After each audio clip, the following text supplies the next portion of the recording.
这辆从澳门开过来的奥迪 Q7，行驶在高速路上时，前减震突然抛了，保险公司不予赔付。车主咨询了4S店，4S 给出的方案是2条减震一起更换，总价格是23800。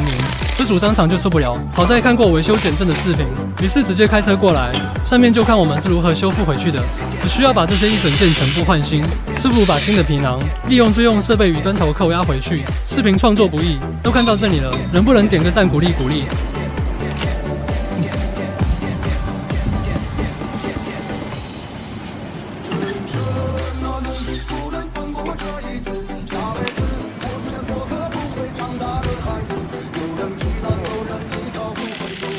只需要一盏茶时间就能搞定。